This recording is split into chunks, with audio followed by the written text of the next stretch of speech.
welcome back to Platinum Knots. In the last video, we talked about making crochet-forward decisions, choosing garments based on function, comfort, and how they are made, and not just how they look. Today, we're moving into the next layer of that planning process, yarn. We're not shopping yet, and we're not swatching yet. Just understanding what kind of yarn earns a place in a spring wardrobe, and why those choices matter for both garment and for the hands of the maker.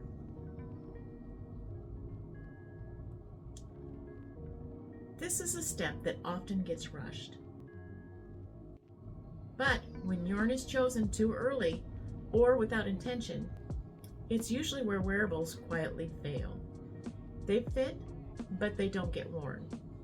So before I look at color or brand or even the fiber, I start with the weight.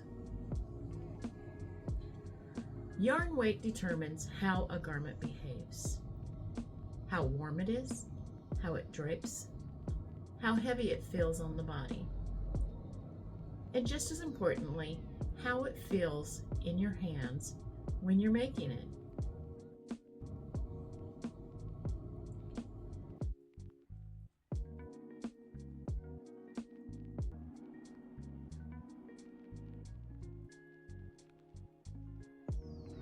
For a spring wardrobe, I'm usually looking at lighter weights. Things like sport weight, DK weight, and light worsted weight. These weights layer well.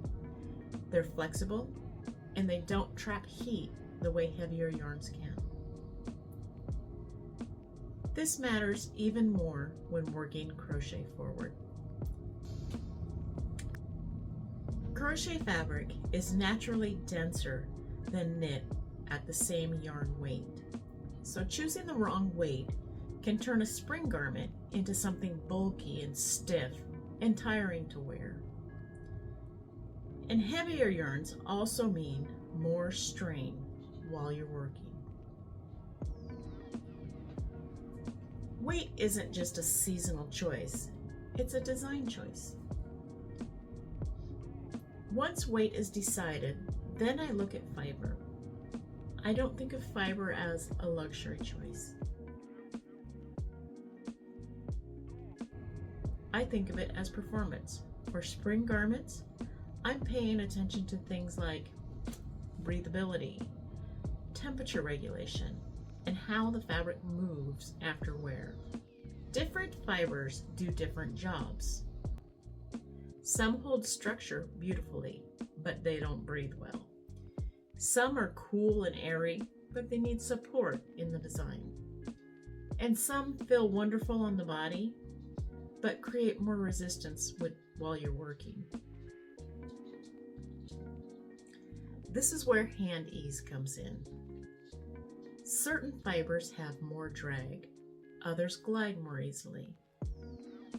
When you're thinking long term, especially if you're protecting your hands, fiber choice becomes part of sustainable making.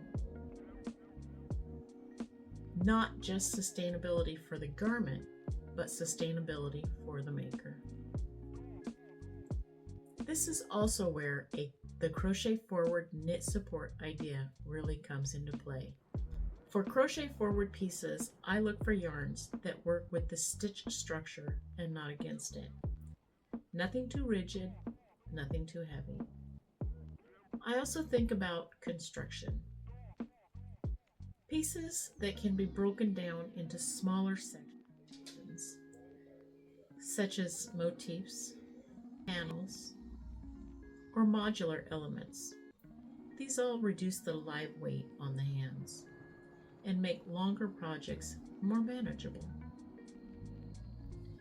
Knit, on the other hand, plays a different role. Knit often allows for lighter fabric with less bulk, especially at similar yarn weights. That makes it a supportive option. both for wearability and for hand comfort. Crochet leads the wardrobe. Knit supports the body. You might notice that I'm not naming specific yarns yet, and that's intentional. Before I commit to a particular yarn, I want to know exactly what I'm asking it to do. What role does the garment play? How will it be worn? What season does it need to survive? This step prevents expensive mistakes, and it prevents garments that technically work but never get worn. Choosing yarn slowly isn't hesitation. It's how I make sure each piece earns its place. So this is the foundation.